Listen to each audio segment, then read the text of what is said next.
Style দেখে, কথা বলার সৌন্দর্য দেখে অন্যান্য দেশের মডেল হিরোরা দ্বীনে ইসলাম কবুল করতে বাধ্য হইয়া যেত। বলেন সুবহানাল্লাহ।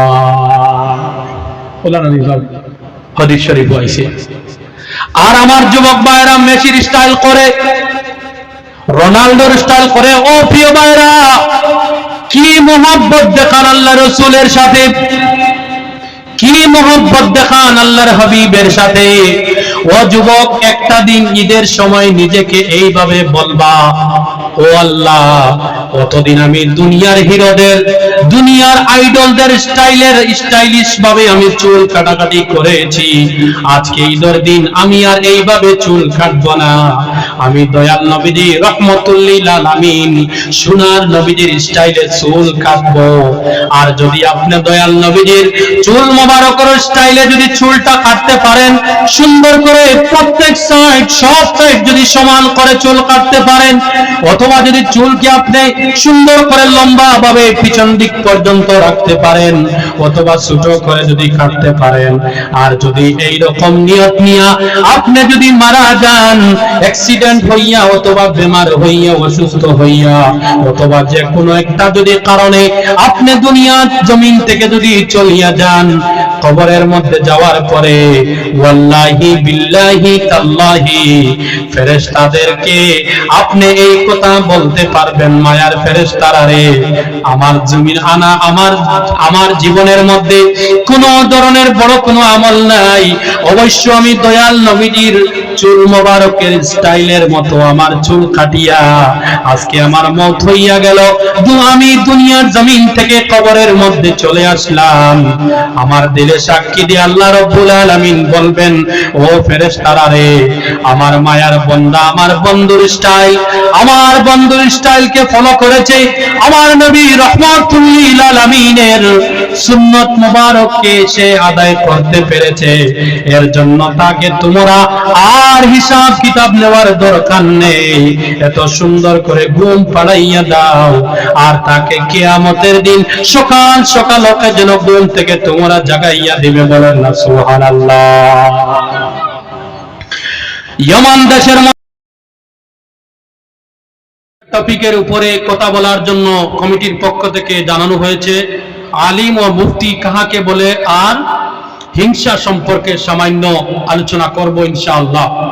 তার আগে আমি একটা কথা বলে দিই আপনাদেরকে। অনেকে ধারণা করতে পারেন আমি ডায়েরিটা কেন নিয়ে আসি, অনেকে প্রশ্ন থেকে যেতে পারে।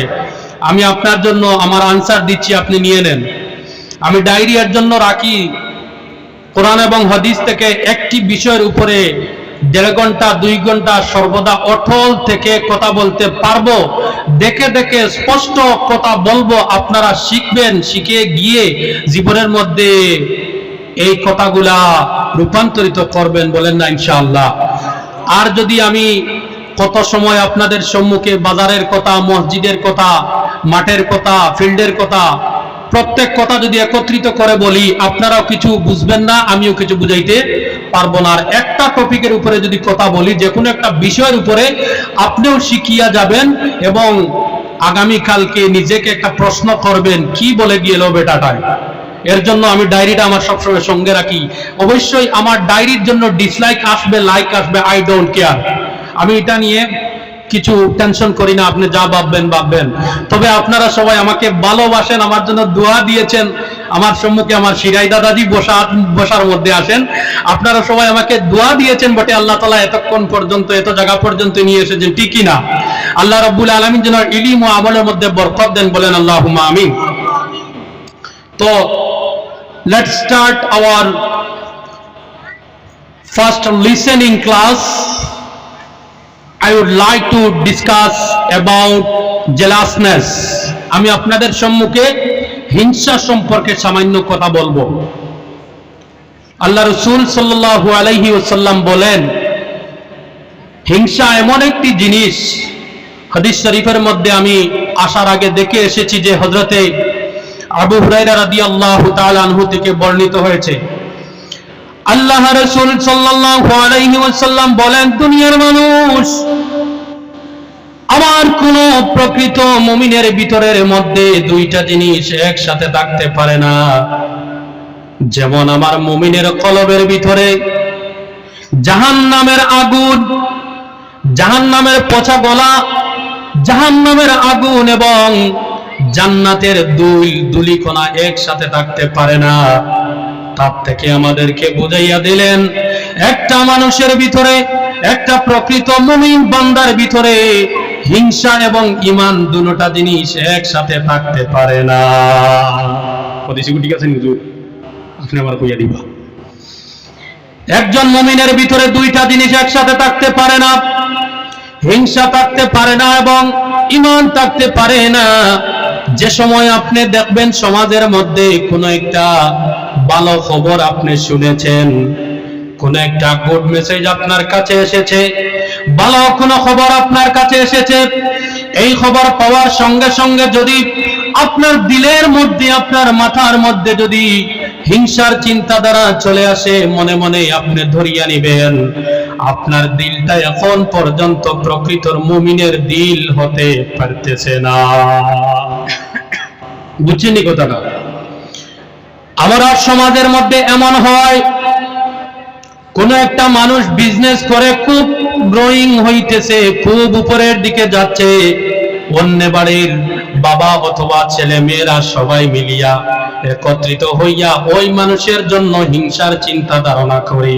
আল্লাহ রাসূল সাল্লাল্লাহু আলাইহি ওয়াসাল্লাম বলেন, হিংসা হলো এমন এক জিনিস, আমি একটু আগে আপনাদের সম্মুখে হাদিস শরীফ পড়েছি। হাদিসটি হলো আন আবি হুরায়রা রাদিয়াল্লাহু তাআলা আনহু قال قال رسول الله صلى الله عليه وسلم إياكم والحسد فإن الحسد يأكل الحسنات كما تأكل النار الحطب।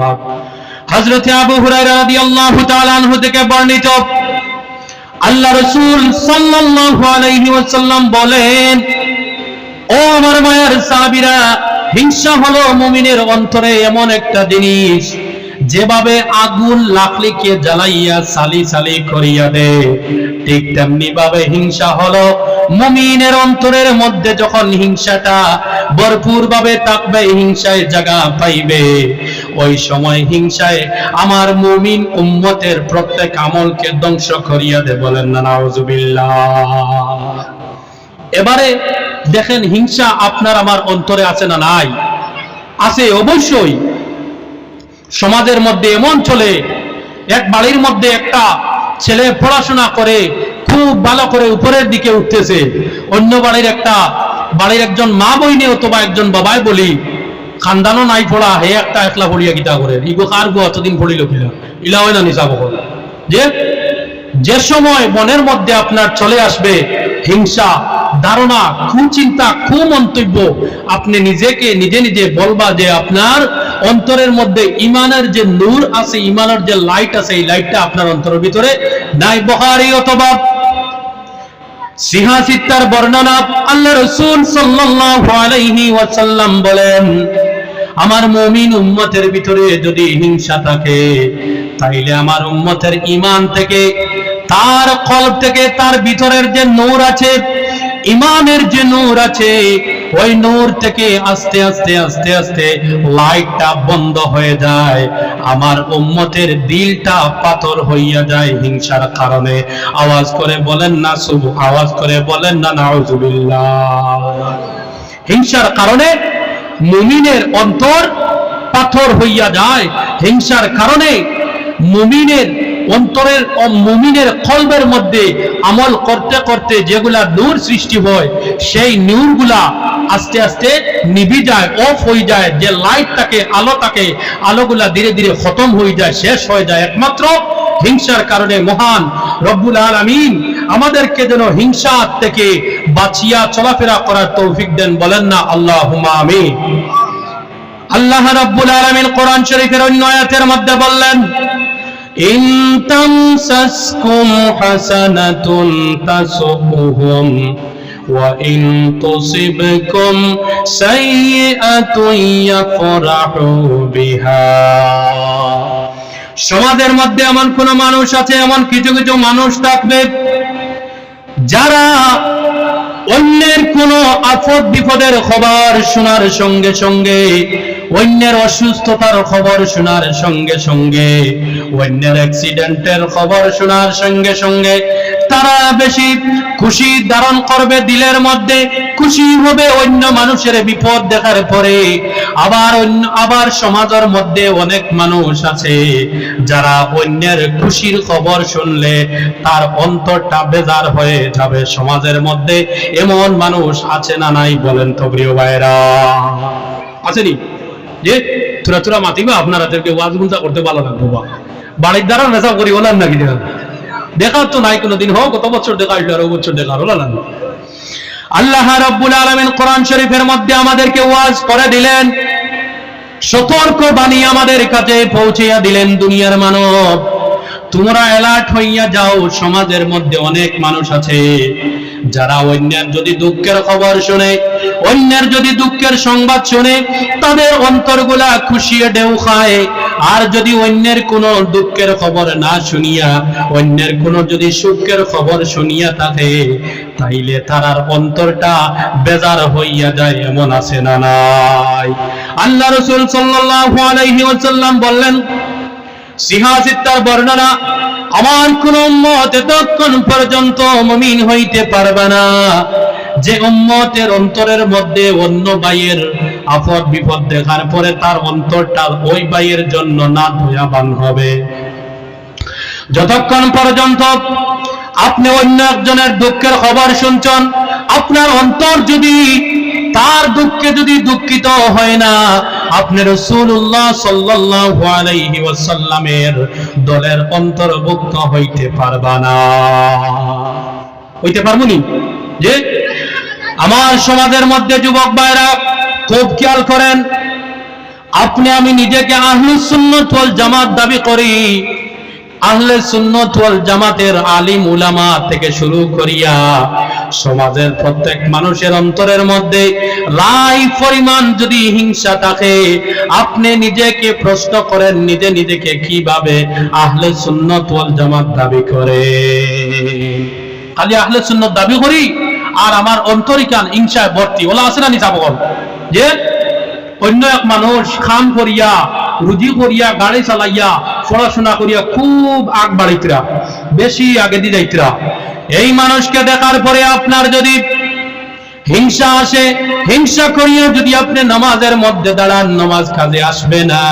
হিংসা করার পরে শুধু যদি আপনার অন্তরের মধ্যে হিংসাটাকে আর যদি নিজেকে ভাবেন আমি একজন প্রকৃত আল্লাহর রাসূলের উম্মত হতে পেরেছি, না না, এটা আপনার জন্য ভুল ধারণা।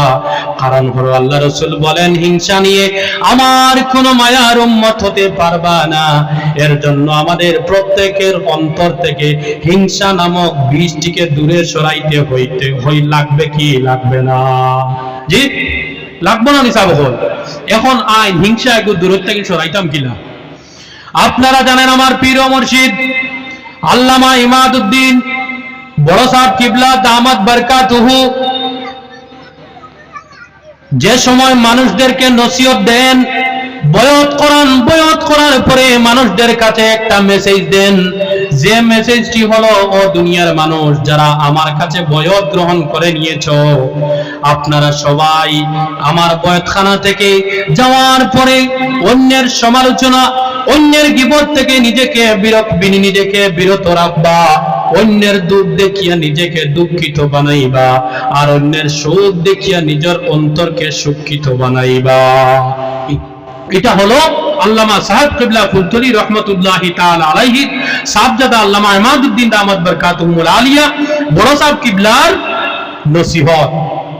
আর এটা আমার দয়াল নবীজি রাহমাতুল্লিল আলামিন ১৫০০ বছর আগে হাদিসের মধ্যে আমাদেরকে নসিহত করে গিয়েছেন যে হিংসা নামক পয়জনকে যতক্ষণ পর্যন্ত আমার উম্মত তার দিল থেকে সরাইবে না, ততক্ষণ পর্যন্ত হে প্রকৃত মুমিন হতে পারবা না। শুধু মুমিন হতে পারবো না সেটা নয়, তার নামাজের মধ্যে মজা আসবে না, রোজার মধ্যে মজা আসবে না, দান খয়রাতের মধ্যে তার মজা আসবে না। এর জন্য আমাদের অন্তর থেকে হিংসা নামক পয়জনকে দূরে সরানো দরকার আছে না নাই? যে আছে। হিংসা নামক পয়জনকে দূরে সরাতে হলে আমার প্রিয় ভাইরা আল্লাহ রাসূল সাল্লাল্লাহু আলাইহি ওয়াসাল্লামকে বেশি বেশি করে ফলো করতে হবে। যদি কোনো মানুষ আল্লাহর রাসূলকে তার জীবনের আদর্শ বানাইয়া নেয়, তাইলে সে তার অন্তরের মধ্যে হিংসা জাগা দিতে পারবে না। শুধু হিংসা জাগা দিতে পারবে না তা নয়, সে তার জীবনকে সুন্দর করতে পারবে। শুধু সুন্দর করতে পারবে তা নয়, হে আল্লাহ রাসূল সাল্লাল্লাহু আলাইহি ওয়াসাল্লামের জীবনকে তার জীবন আদর্শ বানাইয়া জান্নাতের মধ্যে যেতে পারবে। বলেন না সুবহানাল্লাহ। আল্লাহ রাব্বুল আলামিন কোরআন শরীফের মধ্যে বললেন, কুল ইন কুনতুম তুহিব্বুনাল্লাহা ফাত্তাবিউনি ইউহিব্বুকুমুল্লাহ। আল্লাহ রাব্বুল আলামিন বলেন, ও মেসেঞ্জার, ও মুহাম্মদ সাল্লাল্লাহু আলাইহি ওয়াসাল্লাম, দুনিয়ার মানুষকে জানাইয়া দাও, আপনার উম্মতদেরকে জানাইয়া দাও, যারা আমি আল্লাহকে পছন্দ করতে চায়, মহব্বত করতে চায়, তারা যেন আপনাকে ইত্তেবা করে, আপনাকে যেন অনুসরণ করে। অনুসরণ করার হলো আল্লাহ রাসূল সাল্লাল্লাহু আলাইহি ওয়াসাল্লামের জীবনী মুবারককে নিজের জীবনের মধ্যে ধারণ করা। আল্লাহ রাসূল সাল্লাল্লাহু আলাইহি ওয়াসাল্লাম হাদিস শরীফ যেগুলো আমাদেরকে বর্ণনা করে গিয়েছেন, ওই হাদিস শরীফের উপরে নিজেকে অটুট রাখা, নিজে ওই হাদিস শরীফের উপরে আমল করার নাম হলো আল্লাহ রাসূল সাল্লাল্লাহু আলাইহি ওয়াসাল্লামের ইত্তেবা করা, অনুসরণ করা। আর যে আল্লাহ রাসূলের অনুসরণ অনুকরণ করতে পারবো, এই অনুসরণ অনুকরণ করার কারণে আল্লাহ রাব্বুল আলামিন তাকে জান্নাতের মধ্যে দিয়ে দিবেন। বলেন সুবহানাল্লাহ। আল্লাহ রাসূল সাল্লাল্লাহু আলাইহি ওয়াসাল্লাম এই দুনিয়ার জমিনে আপনাকে আমাকে দুনিয়ার জমিনে জন্ম নেওয়ার পর থেকে শুরু করে জান্নাতের মধ্যে যাওয়া পর্যন্ত আমাদের দৈনিক জীবনের মধ্যে যত জিনিসের প্রয়োজন আছে, যত জিনিসের দরকার আছে, প্রত্যেক জিনিসকে রব্বুল আলামিনের হাবিব সাল্লাল্লাহু আলাইহি সাল্লাম আমাদেরকে ১৫০০ বছর আগে সুন্দর করে করে আমাদেরকে বাতাইয়া দিয়ে গিয়েছে। এখন আমার যুবক সমাজের ভাইরা সলমান খানকে ফলো করে, লিওনেল মেসিকে ফলো করে, রোনাল্ডোকে ফলো করে, আরো যেগুলা হিরো আছে ওদেরকে ফলো করে। আমাদের আইডল তো ওরা না, আমাদের আইডল হলেন দয়াল নবী মুহাম্মদ সাল্লাল্লাহু আলাইহি ওয়াসাল্লাম। মুহাম্মদ সাল্লাল্লাহু আলাইহি ওয়াসাল্লামের স্টাইল মুবারককে যে তার নিজের জীবনের স্টাইল বানিয়ে নিতে পারবে, সে জান্নাতি হয়ে যাবে। আর বর্তমানের যেগুলা আইডল আছে যুবকদের, যেগুলা কুফরি আইডল যেগুলা আছে, যারা শিরিক করেন, সিনেমার নায়ক যারা আছেন, তাদেরকে যারা যার যার জীবনের আইডল বানিয়ে নেবে, তাদের সাথে ওরা জাহান্নামী হয়ে যাবে। জুড়ে বলেন নাউজুবিল্লাহ। আমাদের হিরো হলেন রাহমাতুল লিল আলামিন। আমার প্রিয় ভাইরা, একটা হাদিস শোনাইয়া যাই আপনাদেরকে। আল্লাহ রাসূল সাল্লাল্লাহু আলাইহি ওয়াসাল্লাম পৃথিবীর মধ্যে সর্বশ্রেষ্ঠ বিখ্যাত একজন স্ট্যান্ডার্ড মানুষ ছিলেন। জুড়ে বলেন সুবহানাল্লাহ। আপনারা কইতে পারেন ইকিটা হন, পৃথিবীর মধ্যে সবচাইতে স্মার্ট মানুষ ছিলেন, সবচাইতে স্টাইলিশ স্ট্যান্ডার্ড মানুষ যিনি ছিলেন, যার নাম হলো মুহাম্মদ সাল্লাল্লাহু আলাইহি ওয়াসাল্লাম। দয়াল নবীজির যদি স্টাইলকে আমার যুবক ভাইরা যদি দয়াল নবীজির স্টাইলে যদি তার জীবনকে স্টাইলিত করতে পারে, তাইলে সে জান্নাতি হইয়া যাইবে। আমার যুবক ভাইরা শুনেন, বর্তমানে আমার যুবকেরা চুল কাটাকাটি করে একটু কুড়াল স্টাইল দিয়ে, কিন্তু আল্লাহ রাসূল সাল্লাল্লাহু আলাইহি ওয়াসাল্লাম কিভাবে চুল কাটতেন শুনিয়া যান আমার প্রিয় ভাইরা। যে সময় আল্লাহ রাসূলের বিজনেস ছিল, বিজনেস করার জন্য অন্যান্য দেশ থেকে যে সময় রাজাদের রাজকুমাররা অথবা জাগার জাগার সুন্দর সুন্দর মানুষেরা দয়াল নবীজির খেদমতে আসতেন, আসার আগে দয়াল নবীজি খবরটা নিতেন কে কোথা থেকে আসতেছে। খবর নেওয়ার পরে আল্লাহ রাসূল রাহমাতুল লিল আলামিন ঘরের মধ্যে যেতেন, যাওয়ার পরে সুন্দর করে চুল মোবারকের মধ্যে জয়তুন তেল লাগাইয়া, খুশবু লাগাইয়া, চিরুনি দ্বারা চুল মোবারক গুলাকে আছড়িয়া স্ট্যান্ডার্ড ভাবে মানুষের সম্মুখে বাহির হইতেন। ও যুবক ভাইরা, আল্লাহ রাসূল সাল্লাল্লাহু আলাইহি ওয়াসাল্লামের এই শরীরের কাঠামো, গঠন, চুলের স্টাইল দেখে, কথা বলার সৌন্দর্য দেখে অন্যান্য দেশের মডেল হিরোরা দ্বীনে ইসলাম কবুল করতে বাধ্য হইয়া যেত। বলেন সুবহানাল্লাহ। হাদিস শরীফ আইছে। আর আমার যুবক ভাইরা মেসির স্টাইল করে, রোনাল্ডোর স্টাইল করে। ও প্রিয় ভাইরা, কি মোহাব্বত দেখান আল্লাহ রাসূলের সাথে, কি মোহাব্বত দেখান আল্লাহর হাবিবের সাথে। ও যুবক, একটা দিন ঈদের সময় নিজেকে এইভাবে বলবা, ও আল্লাহ, কতদিন আমি দুনিয়ার হিরোদের, দুনিয়ার আইডলদের স্টাইলিশ ভাবে আমি চুল কাটাকাটি করেছি। আজকে ঈদের দিন আমি আর এইভাবে চুল কাটবো না। আমি দয়াল নবীজি রহমতুল্লিল আলামিন সোনার নবীজির স্টাইলে চুল কাটবো।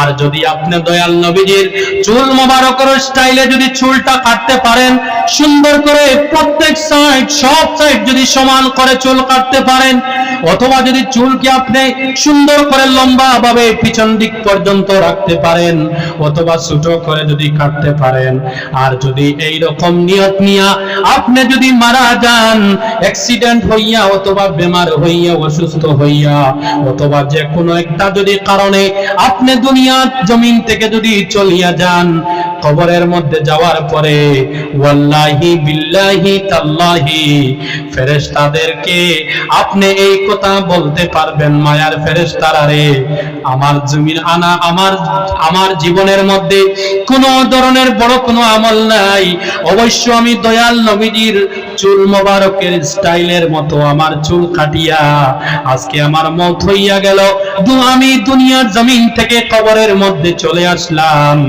আমার দিলে সাক্ষী দিয়ে আল্লাহ রাব্বুল আলামিন বলবেন, ও ফেরেশতারা রে, আমার মায়ার বান্দা আমার বন্ধুর স্টাইলকে ফলো করেছে, আমার নবী রহমাতুল্লিল আলামিনের সুন্নত মোবারককে সে আদায় করতে পেরেছে, এর জন্য তাকে তোমরা আর হিসাব কিতাব নেওয়ার দরকার নেই, এত সুন্দর করে ঘুম পাড়াইয়া দাও, আর তাকে কিয়ামতের দিন সকাল সকাল ওকে যেন ঘুম থেকে তোমরা জাগাইয়া দিবে। বলেন না সুবহানাল্লাহ। ইয়েমেন দেশের মধ্যে একজন বিখ্যাত একজন মানুষ ছিল, জাদুকর একজন মানুষ ছিল ইয়েমেন দেশের মধ্যে। ওই জাদুকরকে মক্কাবাসীরা খবর দিলেন, ও মক্কাবাসী থেকে চিঠি পাঠানো হলো ইয়েমেন দেশের মধ্যে যে আমাদের মক্কার জমিনে এমন একজন মানুষ জন্ম নিয়েছেন, সে আমাদেরকে অগ্নির পূজা করতে দেয় না, জলের পূজা করতে দেয় না, সূর্যের পূজা করতে দেয় না, সে শুধু এই কথা বলে আল্লাহ এক, আল্লাহ তাআলার উপাসনা করো, আল্লাহর ইবাদত করো। এমন দেশের জাদুকরকে খবর পাঠানো হলো, ও জাদুকর, তুমি মক্কার জমিনের মধ্যে আসো, আর মক্কার জমিনে আসার পরে ওই মানুষকে তুমি ঠিক করিয়া যাইবা, ওই মানুষকে ঠিক করতে হবে। ওই মানুষের মাথার মধ্যে দোষ ধরেছে, ওই মানুষ শুধু বলে আল্লাহকে ইবাদত করো, আল্লাহকে চিনি না, জানি না, আল্লাহকে দেখা যায় না, তোমার দরকার আছে মক্কা জমিনের মধ্যে তুমি চলে আসো। ওই সময় চিঠি পাইয়া ইয়েমেনের দেশের জাদুকর মক্কার জমিনের মধ্যে ইয়েমেনের জাদুকর চলে আসলো। আসার পরে মানুষ সবাই দৌড়াইয়া জাদুকরের কাছে গেল, জাদুকর থেকে তারা সুন্দর সুন্দর করে ফু নিল, আর জাদুকরকে তারা ওয়েলকাম জানালো। জাদুকর বলল, আমাকে যার জন্য ডাকা হয়েছে, যে মানুষের জন্য আমাকে ডাকা হয়েছে মক্কার মধ্যে, ওই মানুষের সম্মুখে নিয়ে যাও। সঙ্গে সঙ্গে দয়াল নবীজি রহমাতুল্লিল আলামিনের খেদমতের মধ্যে ওই জাদুকরকে নিয়ে যাওয়া হলো। নিয়ে যাওয়ার পরে জাদুকর দাঁড়াইল দয়াল নবীজির সম্মুখে। দাঁড়ানোর পরে দয়াল নবীজিকে নাম জিজ্ঞাসা করলো। আল্লাহ রাসূল সাল্লাল্লাহু আলাইহি ওয়াসাল্লাম নাম বললেন সুন্দর করে, আমার নাম মুহাম্মদ সাল্লাল্লাহু আলাইহি ওয়াসাল্লাম। জাদুকর যখন দয়াল নবীজির চেহারা মুবারকের মধ্যে দেখলো, চেহারার দিকে যখন দেখলো, দেখার পরে আল্লাহ রাসূল সাল্লাল্লাহু আলাইহি ওয়াসাল্লাম কে বলল, ও মুহাম্মদ সাল্লাল্লাহু আলাইহি ওয়াসাল্লাম, আমি খবর পেলাম তুমি বোধহয় একজন আল্লাহ। কোন আল্লাহর কথা বলো? সঙ্গে সঙ্গে এই কথা শোনার সঙ্গে সঙ্গে আল্লাহ রাসূল সাল্লাল্লাহু আলাইহি ওয়াসাল্লাম বললেন, ও জাদুকর, আমাদের প্রত্যেকের মালিক আছেন, তোমার মালিক আছেন, আমার মালিক আছেন। এক মালিক দুনিয়ার জমিনে আমাদেরকে পাঠাইয়া দিয়েছেন, ওই মালিকের উপাসনা করতে হবে। জাদুকর মুহাম্মদ সাল্লাল্লাহু আলাইহি সাল্লামকে পাগল বলল, নাউযুবিল্লাহ। আর পথভ্রষ্ট বলল। জাদুকর বলল, ও মুহাম্মদ সাল্লাল্লাহু আলাইহি ওয়াসাল্লাম, তুমি তোমার আশপাশের ধর্মকে ছাড়িয়া কোন একটা ধর্মের কথা বলতেছো? সঙ্গে সঙ্গে আল্লাহ রাসূল সাল্লাল্লাহু আলাইহি ওয়াসাল্লাম উত্তরে বললেন, আল্লাহ রাসূল সাল্লাল্লাহু আলাইহি ওয়াসাল্লাম উত্তরে বললেন, ইন্নাল হামদালিল্লাহ, প্রত্যেক প্রশংসা মহান মালিক রব্বুল আলামিনের জন্য। তারপরে বললেন, মাইয়াহদিহিল্লাহু ফালা মুদিল্লা লাহু, আল্লাহ রব্বুল আলামিনকে আল্লাহ রব্বুল আলামিন যে মানুষকে হেদায়েত দিয়ে দেন, ওই মানুষকে কোনো মানুষ পথভ্রষ্ট করতে পারে না। ওয়া মাইয়ুদলিল ফালা হাদিয়া লাহু, আর যে মানুষকে আল্লাহ রব্বুল আলামিন পথভ্রষ্ট করিয়া দেন, এই মানুষকে কেউ পথটা সোজা অথবা হেদায়েত করতে পারে না। জাদুকর যে সময় এই কথাটি শুনল, এত সুন্দর গুছিয়া গুছিয়া কথা, শব্দগুলার যত চয়ন, শব্দ চয়ন আছে, কথাগুলোর সৌন্দর্য শুনিয়া ওই জাদুকর সঙ্গে সঙ্গে মক্কাবাসীকে বলল, ও মক্কাবাসী, তোমরা সবাই এই মানুষকে হারাইও না। আমি জাদুকর আর দেরি করলাম না। পৃথিবীর জমিনে অনেক জায়গার মধ্যে গিয়েছি, অনেক স্টেটের মধ্যে গিয়েছি, এত সুন্দর করে আমাকে কেউ কথা বলতে পারলো না আমার সাথে। ইনি কোন মানুষ এত সুন্দর করে কথা বলল? ইনি হলেন আমার দিলে সাক্ষী দেওনি আল্লাহর কবি, যে আল্লাহর কথা বলতেছেন সেই আল্লাহর প্রকৃত একজন বান্দা। ওই মানুষের হাতে হাত রাখিয়া আমি কালিমা পড়ে নিলাম। পড়েন আমার সাথে, লা ইলাহা ইল্লাল্লাহু মুহাম্মাদুর রাসূলুল্লাহ সাল্লাল্লাহু আলাইহি ওয়াসাল্লাম। দয়াল নবীজির কথা বলার স্টাইল দেখে, কথা বলার সৌন্দর্য দেখে ইয়ামানের জাদুকর মুমিন হতে বাধ্য হলেন। আর আমার যুবক সমাজের যারা যুবকেরা আছে আমার সমাজে, ওই যুবকেরা কপিল শর্মাকে ফলো করেন, আরো যেগুলো আছে কি বলে ওদের নাম জানি না, সিনেমার হিরোদের স্টাইলকে ফলো করেন। আমাদের স্টাইলিশ ম্যান প্রফেট সাল্লাল্লাহু আলাইহি ওয়াসাল্লামকে মদিনাওয়ালা যে এত স্ট্যান্ডার্ড, যিনি এত স্ট্যান্ডার্ড ছিলেন, আল্লাহ রাব্বুল আলামিন কোরআন শরীফের মধ্যে বললেন, খুলুকিন আযীম, যে বলেন না সুবহানাল্লাহ, যার সার্টিফিকেট আল্লাহ রাব্বুল আলামিন কোরআন শরীফের মধ্যে দিয়েছেন, ওই মহান ব্যক্তি মুহাম্মদ সাল্লাল্লাহু আলাইহি ওয়াসাল্লামের আদর্শকে আমরা পিছনে ছাড়িয়া বর্তমান সমাজের যেগুলা আইডল আছেন, নাফরমান আইডল আছেন, ওই নাফরমান আইডলকে আমরা ফলো করি। আমার যুবক ভাইরা মোবাইলের মধ্যে ওই নাফরমানদের গান রিংটোনের মধ্যে রাখেন, এমন আছে না নাই? যে আমার যুবকেরা, আল্লাহ রাব্বুল আলামিন আপনাদেরকে প্রশ্ন করবেন। সূরা মুলকের মধ্যে আছে, আল্লাহ রাব্বুল আলামিন দুনিয়ার জমিনে মানুষদেরকে প্রশ্ন করবেন, ও জাহান্নামী মানুষ, তোমরা কিভাবে জাহান্নামের মধ্যে চলে আসলা? তোমাদের কি এই খবরগুলা কেউ পৌঁছাইয়া দেয় না? যে গান শুনলে কি হবে, হিংসা করলে কি হবে, নাফরমানি করলে কি হবে, তোমাদের কি এই খবর কেউ দেয়নি? আপনারা তখন বলবেন, ও প্রিয় ভাইরা, ইয়া রাব্বুল আলামিন আমাদেরকে আলিম উলামারা এই খবর দিয়েছেন অতিরিক্ত অতিরিক্ত অতিরিক্ত নাফরমানি করলে কি হবে, গান শুনলে কি হবে, সমাজের যেগুলো সমাজের মধ্যে আইডল আছেন আমাদের মেন আইডলকে পিছনে রাখিয়া ওদেরকে ফলো করলে কি হবে, প্রত্যেকের কথা আপনারা কিয়ামতের মাঠে বাধ্য হবেন স্বীকার করতে। আল্লাহ রাব্বুল আলামিনকে বলবেন, ও আল্লাহ তারা আমাদেরকে কথাগুলা বলেছিল, আমরা এক কান দিয়ে ঢুকাইয়াছিলাম, অন্য কান দিয়ে আমরা বাহির করে দিলাম। আল্লাহ আমরা কিন্তু এই কথাগুলা দুনিয়ার জমিনে মেনে নিতে পারলাম না। ও প্রিয় ভাইরা, আমার সম্মানিত হাজিরিন, আপনারা সবাই আল্লাহর দরবারে আপনারা আটটা পড়বেন, দোয়া পড়বেন কিভাবে নিজেকে আল্লাহর সম্মুখীন থেকে আপনারা ছুটাইয়া নেবে। ফরমানি সাব জি আল্লাহ প্রশ্ন করবা হিংসা করলে কিতা হয়। আর বর্তমানের সমাজের যারা যুবক হকলে হিরো হকলরে ফলো করুন, ইতারে ফলো করলে কিতা হয়। আল্লাহ কইবা আপনারা এইটাকে হইছেন না নি? কালু বালা কাদ জাআনা নাযীর। আপনারা কইবা জি অবশ্যই অবশ্যই আমরারে এটা খবর দিছই, কইছই, আমরারে মারতে পারছই না, এমনি মুখ দিয়ে আমরারে গরম গরম দিয়া এটা কথা কইছই, কিন্তু আমরা তারার কথারে কিতা করছি, আমরা মানছি না, আমরা তারার কথারে জুটলাইছি। তখন আল্লাহর দরবারও আপনি ছুটিয়া যাইবা কিলা? ছুটিয়া যাইতে লাগবো না সব হল। আপনারা খুব সাবধান আমার প্রিয় ভাইরা। আল্লাহ রাসূল সাল্লাল্লাহু আলাইহি ওয়াসাল্লামকে আমার যুবক সমাজেরা ফলো করতে হবে, আল্লাহ রাসূলের সাথে মহব্বত লাগাইতে হইবে। যে মানুষ আল্লাহ রাসূলের সাথে মহব্বত লাগাইবে না তার দুনিয়া বেকার, তার আখিরাত বেকার। আল্লাহ রাসূল সাল্লাল্লাহু আলাইহি ওয়াসাল্লাম হাদিস শরীফের মধ্যে বললেন, লা ইউমিনু আহাদুকুম হাত্তা আকুনা আহাব্বা ইলাইহি মিন ওয়ালিদিহি ওয়া ওয়ালাদিহি ওয়ান নাসি আজমাইন।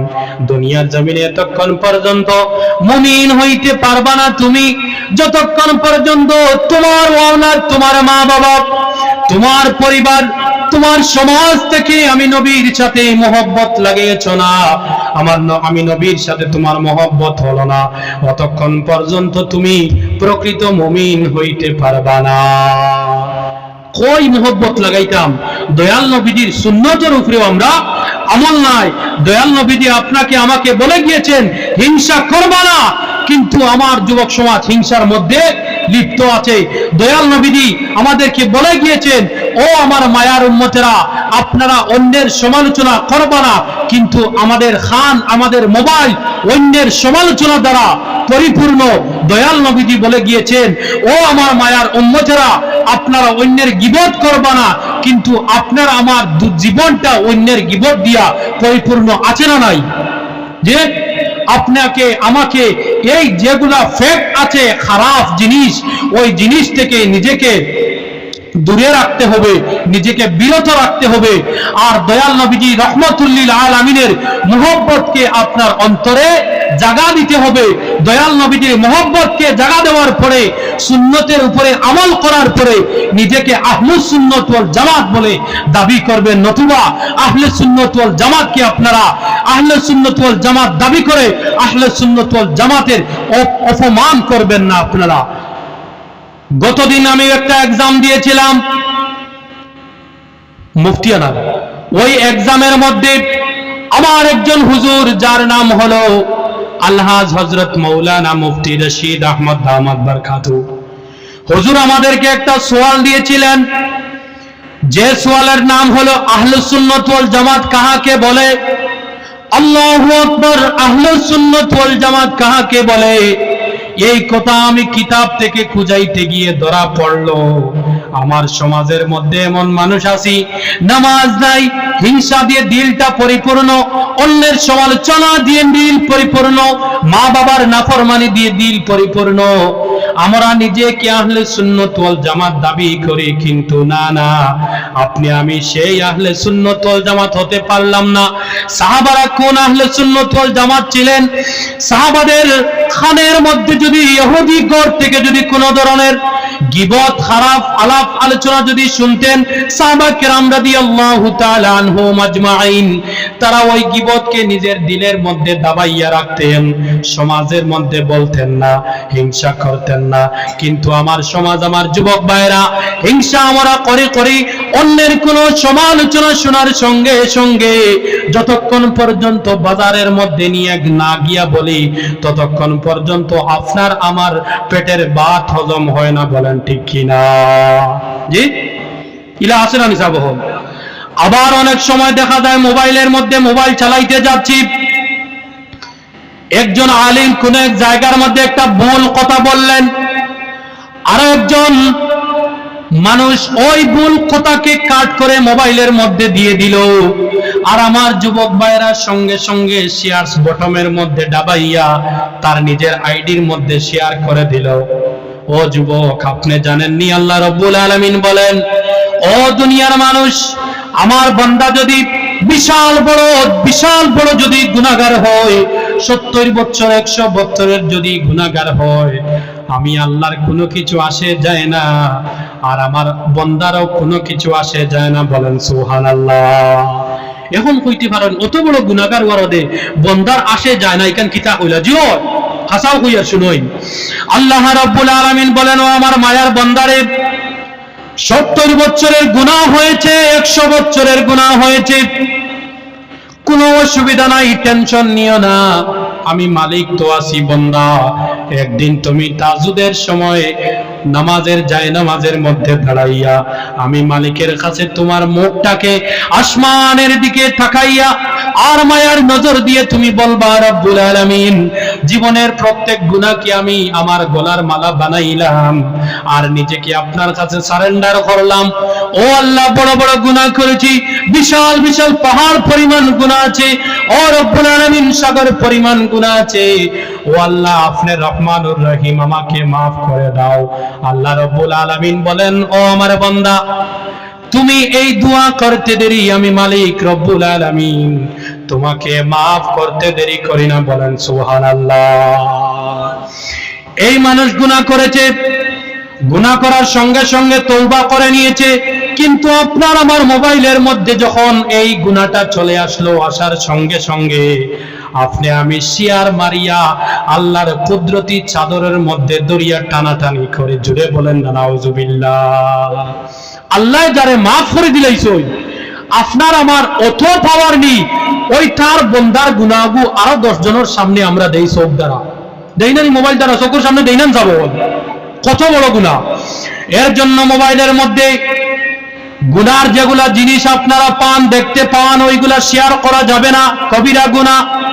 কারণ হলো, ও প্রিয় ভাইরা, ইন্টারনেটের মধ্যে কোন জিনিস ডিলিট করা যায় না একবার আপলোড হইয়া গেলে, কিন্তু আপনি নিজেকে দূরে রাখবা এই জিনিস থেকে, নিজেকে আটকাইয়া রাখবা, নিজেকে সংশোধিত করবা। আর না হয় আপনার যতগুলো আমল আছে প্রত্যেক আমলগুলা নষ্ট হইয়া যাইব। আপনি নামাজ পড়বেন, কাজে আসবে না, রোজা রাখবেন, কাজে আসবে না, আপনার আমল করতে ভালো লাগবে না। ও প্রিয় ভাইরা, এই সব প্রত্যেক জিনিসগুলা যদি আপনি আপনার অন্তরের মধ্যে নিতে চান, দয়াল নবীজি রাহমাতুল লিল আলামিন, দয়াল নবীজির মহব্বত ভালোবাসা আপনার অন্তরে নিতে হবে। রহমাতুল লিল আলামিনের যদি ভালোবাসা অন্তরে নেন, তাইলে আপনি প্রত্যেক সুন্নতকে আপনি আপনাইতে পারবেন। আর প্রত্যেক সুন্নতকে যদি আপনি জিন্দা করার চেষ্টা করেন, জিন্দা করার অবস্থায় যদি আপনি কবরের মধ্যে চলে যান, আল্লাহ রাসূল সাল্লাল্লাহু আলাইহি ওয়াসাল্লাম আপনাকে কবরের মধ্যে ওয়েলকাম জানাইবেন। বলেন সুবহানাল্লাহ।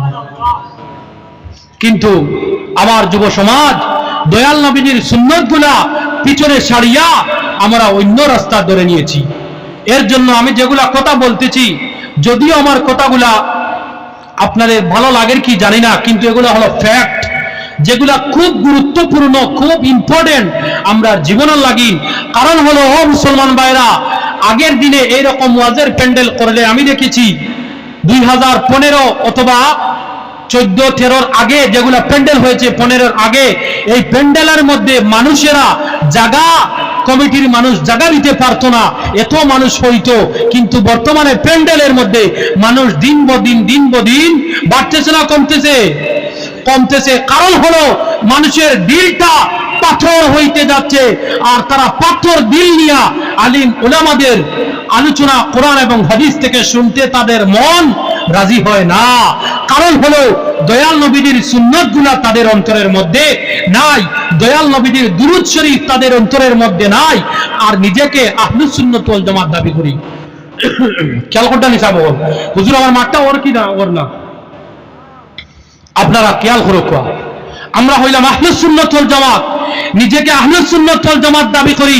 অন্তত পক্ষে নিজের জীবন থেকে হিংসা, পরনিন্দা, গীবত, চুগলখড়ি, যতগুলা খারাপ জিনিস আছে ওই জিনিসগুলা থেকে দিনকে দূরে রাখার চেষ্টা করব ইনশাআল্লাহ। তারপরে নিজেকে আমি আহলুস সুন্নাত ওয়াল জামাত দাবি করতে পারবো। আর আহলুস সুন্নাত ওয়াল জামাত ছাড়া পৃথিবীর মধ্যে কোনো ব্যক্তি জান্নাতের মধ্যে যেতে পারবে না।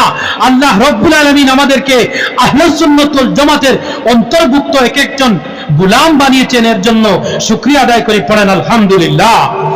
আমার প্রিয় ভাইরা, আল্লাহ রাসূল সাল্লাল্লাহু আলাইহি ওয়াসাল্লামের সাথে মহব্বত যদি আপনি অন্তরের মধ্যে রাখেন, তাইলে দয়াল নবীজির সুন্নতগুলো আপনি দুনিয়ার জমিনে দয়াল নবীজির সুন্নতের উপরে আমল করতে আপনার ভালো লাগবে। এবারে প্রশ্ন হতে পারে, আমাদেরকে বলিয়া দাও দয়াল নবীজির সাথে মহব্বত কিভাবে লাগাইব? আল্লাহ রাসূল সাল্লাল্লাহু আলাইহি ওয়াসাল্লাম বলেন, আমার সাথে মহব্বত লাগানোর একটা উপায় আছে, সবচাইতে সহজ একটা পদ্ধতি, যে পদ্ধতির নাম হলো, যদি আমার কোন উম্মত আমি নবীর উপরে যদি দুরূদ শরীফ পড়ে, তাইলে ওই উম্মতের সাথে আমার স্পেশাল একটা মহব্বত হইয়া যায়। বলেন সুবহানাল্লাহ। আল্লাহ রাব্বুল আলামিনের একজন ওলি, প্রিয় বান্দা, যার নাম চলো হযরত শিবলি রাহমাতুল্লাহি তাআলা আলাইহি, মক্কা নগরের মধ্যে গেলেন বাইতুল্লাহ শরীফের তাওয়াফ করার জন্য। ওই জায়গার মধ্যে যাওয়ার পরে, বাইতুল্লাহ শরীফের তাওয়াফ করার পরে এক জায়গার মধ্যে দাঁড়াইয়া আল্লাহর ওলি হযরত শিবলি রাহমাতুল্লাহি তাআলা আলাইহি দোয়া করতেছিলেন। ওই সময় দেখেন একটা মানুষ, একটা যুবক শুধু বাইতুল্লাহ শরীফের চতুর্দিকে ঘোরাঘুরি করে আর শুধু দুরূদ শরীফ পড়ে। এক পর্যায়ে হযরতে শিবলি রাহমাতুল্লাহি তাআলা আলাইহি ওই ব্যক্তিকে বললেন, ও যুবক, কি ব্যাপার? বাইতুল্লাহ শরীফ তাওয়াফ করার জন্য বিভিন্ন ধরনের পড়া আছে, তালকিন দিতে হয়, তাকবীর দিতে হয়, তুমি শুধু দুরূদ শরীফ কেন পড়তেছো? সঙ্গে সঙ্গে ওই যুবক বলল, ও আল্লাহর বান্দা, আপনি যদি এই কথা শুনতে চান, তাইলে আমার কাছে বিশাল বড় একটা ঘটনা আছে, ওই ঘটনাটি আপনি সুন্দর করে শুনতে হবে। আল্লাহর ওলি বললেন, ও যুবক, আমাকে বলো, কেন এত বেশি বেশি করে তুমি দুরূদ শরীফ পড়ো? ওই সময় ওই যুবক বললেন, ও আল্লাহর বান্দা, আমি আর আমার আব্বা এক সময় হজের মধ্যে আসতেছিলাম। আসার সময় আমার আব্বা এমন একটা এলাকার মধ্যে সামান্য অসুস্থ হয়ে গেলেন। অসুস্থ হওয়ার সঙ্গে সঙ্গে আমার আব্বা দুনিয়ার জমিন ছেড়ে ইন্তেকাল করলেন। রাত্রিবেলা হয়ে গেল, আমার আব্বা ইন্তেকাল করলেন, রাত্রিবেলা হয়ে গেল। আমি টেনশনের মধ্যে পড়লাম, এলাকার মধ্যে কোনো মানুষ নেই। আমার বাবাকে আমি কিভাবে কাফন দাফনে দিব, কিভাবে গোসল দিব? ওই সময় দেখি আমি তন্দ্রা আসলো আমার। ওই সময় আমি নিজেও আমার বাবার বডির পাশে নিজেকে বিশ্রাম করাইলাম, নিজে সামান্য ঘুমার মধ্যে পড়লাম, নিজে সামান্য ঘুমিয়ে গেলাম। এমন সময় দেখি একজন মানুষ, সুন্দর দাড়িওয়ালা মানুষ, সুন্দর পোশাক পরিধান করা, আর মুখের চেহারা কি আর বর্ণনা দিব পৃথিবীর মধ্যে। আমি অনেক জায়গার মধ্যে গিয়েছি, অনেক মানুষ দেখিয়েছি, কিন্তু ওই ব্যক্তির মতো সুন্দর মানুষ আর আমি দেখতে পারলাম না। আল্লাহর বান্দা ওই যুবক বলল, ও আল্লাহর বান্দা, এত সুন্দর মানুষ একজন আসলেন, আসার পরে আমার কাছে বললেন, আমাকে ওই মানুষ আমার কাছে আসলেন আর আমি স্বপ্নের মধ্যে দেখলাম তার আগে একটা ঘটনা রয়েছে। ওই যুবকের বাবা মারা গেলেন, মারা যাওয়ার পরে ধীরে ধীরে ওই যুবকের বাবার চেহারা জঙ্গলের শুকরের চেহারার মতো হয়ে গেল, এত বিশ্রী হয়ে গেল। যুবক মনে মনে টেনশন করলো যে যদি পরের দিন হয় আর যদি মানুষ আমার বাবার জানাজার মধ্যে আসেন, তাইলে কিভাবে আমি মানুষকে আমার বাবার মুখ দেখাইব? আমার বাবার মুখের চেহারা তো শুকরের চেহারার মতো হয়ে গেল। যুবক এই টেনশন করতে করতে ঘুমিয়ে গেল। ঘুমের মধ্যে স্বপ্নে দেখতেছে এমন একজন ব্যক্তি আসলেন। আসার পরে ওই যুবক দেখতেছে স্বপ্নের মধ্যে ওর বাবার চেহারা থেকে কাপড় সরাইলেন। সরানোর পরে ওই ব্যক্তি সুন্দর করে হাত মোবারক দ্বারা তার বাবার চেহারার মধ্যে সুন্দর করে হাতাইয়া দিলেন। হাতাইয়া আবার ওই ব্যক্তি যার বাবা মারা গিয়েছিলেন ওই ব্যক্তিকে আবার কাফন দিয়ে ডাকিয়ে দিলেন। ডাকার পরে দিন হয়ে গেল, ফজরের সময় হয়ে গেল। ওই ব্যক্তি ঘুম থেকে উঠলো, উঠার সঙ্গে সঙ্গে নামাজ আদায় করলো। নামাজ আদায় করার পরে তার বাবার চেহারা দেখতে পেল। যে সময় সে কাফনটা সরাইলো, মুখের উপরে যে সময় পর্দাটা সরাইলো, সরানোর পরে দেখতে পেল যে তার বাবার চেহারা সুন্দর একটা পূর্ণিমার চেহারার মতো হয়ে গেল। সে বুঝতে পারলো না কিভাবে এমন হলো। ওই ব্যক্তি, লম্বা ঘটনা শর্ট করে বলতেছি, আমি আমার কমিটির ভাই যারা আছেন আপনাদের কাছে গুজারিশ রাখি, আর হযরত মাওলানা কারি গুলজার হোসেন সাহেব দামাত বরকাতু সাহেবরে রাখিয়া লম্বা আলোচনা করা ইনসাফ নাই। আপনারা হযরত রে যদি লইয়া আইন খুব বেশি খুশি হইব। আমি অনুরোধ রাখি আর আমার কমিটির যারা আছেন আপনারা হযরত রে লইয়া কর। পরের দিন ওই যুবকের কাছে দূর দূরান্ত থেকে মানুষ আসলেন ওর বাবার দাফন করার জন্য। ওই যুবক বললেন, ও মানুষেরা, আপনাদের গ্রাম তো বিভিন্ন দূরে, কিভাবে আমার বাবার জানাজার খবর পেলা? আপনারা কিভাবে চলে আসলা এই জায়গার মধ্যে? সঙ্গে সঙ্গে গ্রামের মানুষ উত্তর দিলেন, ও যুবক, তোমার বাবা মারা গিয়েছেন, আমরা আসমানের মধ্যে খবর পেয়েছি, আসমান থেকে একটা আওয়াজ এসেছে যে অমুক জায়গার মধ্যে অসহায় অবস্থায় একজন ব্যক্তি মৃত অবস্থায় পড়ে আছে। ও গ্রামের মানুষ, তোমরা যাও গিয়ে ওই ব্যক্তির জানাজার নামাজটা আদায় করে নাও। যুবকের সাথে গ্রামের মানুষ একত্রিত হইয়া সুন্দর করে কাফন দাফন করলা। কাফন দাফন করার পরে যুবকটা তার বাবাকে কাফন দাফন করার পরে এই বছর আর হজ করতে পারলো না। যুবক আবার তার গ্রামের মধ্যে চলে গেল। যাওয়ার পরে সে তার গ্রামের মধ্যে গেল। যাওয়ার পরে একদিন ঘুমাইলো। ঘুমের ভিতরে দেখে আল্লাহ রাসূল সাল্লাল্লাহু আলাইহি ওয়াসাল্লাম স্বপ্নের মধ্যে হাজির হলেন আর বললেন, ও বাবা, তুমি জানোনি আমি নবী সাল্লাল্লাহু আলাইহি ওয়াসাল্লাম তোমার বাবার জানাজার নামাজ গোটার আগে, জানাজার নামাজের আগে আগে তোমার বাবার চেহারা মুবারকের মধ্যে আমি হাত দিয়ে মুছিয়া গিয়েছিলাম। বলেন সুবহানাল্লাহ। সঙ্গে সঙ্গে যুবক বলল, ইয়া রাসূলুল্লাহ, ইয়া হাবিবাল্লাহ, আপনি কেন এসেছিলেন?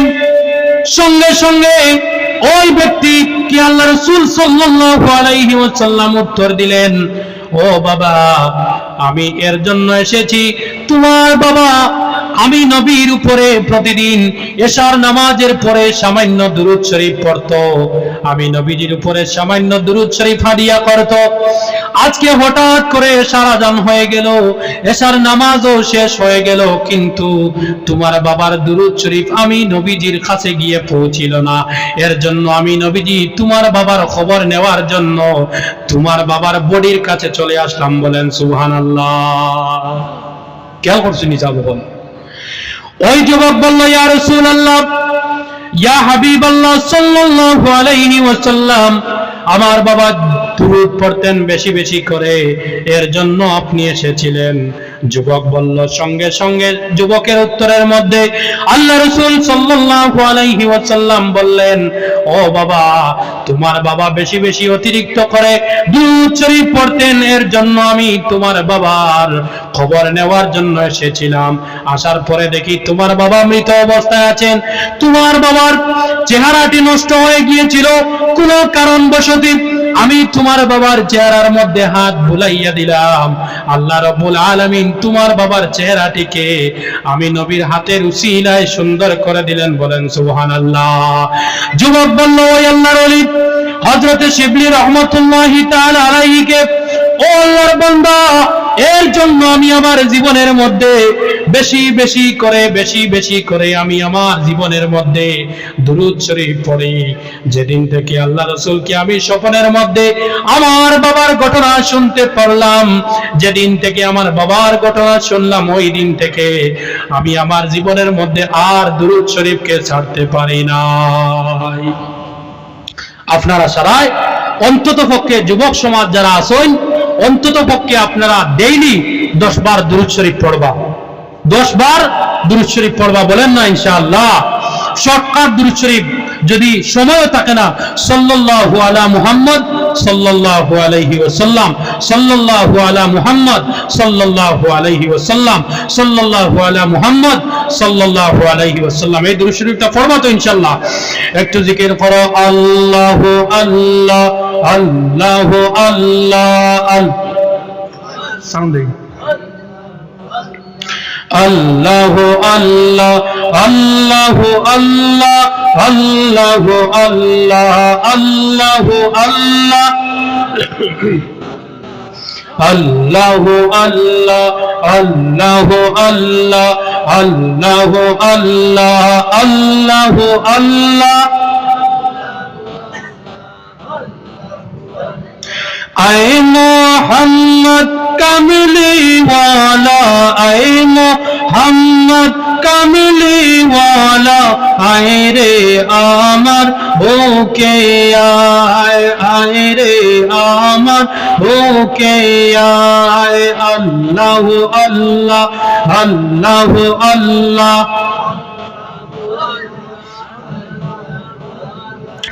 আল্লাহু আল্লাহ আল্লাহু আল্লাহ আল্লাহু।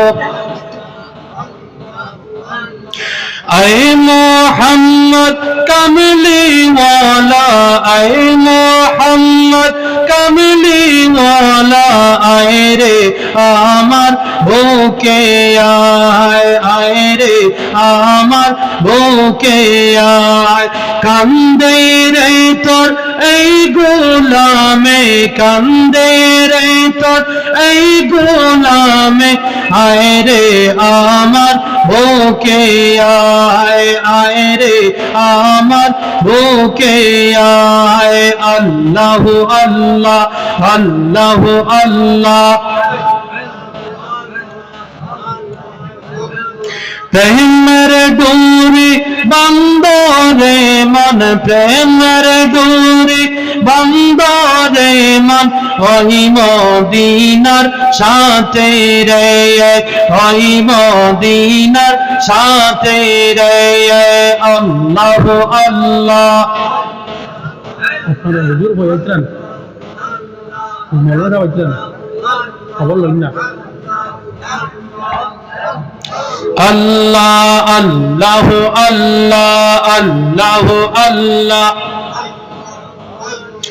মদিনাতে শুইয়া আছেন, মদিনাতে শুইয়া আছেন আল্লাহর বন্ধু নবী রে, আল্লাহর বন্ধু নবী রে। আয় মোহাম্মদ কামলি ওয়ালা, আয় মোহাম্মদ কামলি ওয়ালা, আয় রে আমার বুকে আয়, আয় রে আমার, আয় রে আমার বুকে আয়। আল্লাহু আল্লাহ আল্লাহু আল্লাহ। প্রেমের আলাপ করেন নবী, প্রেমের আলাপ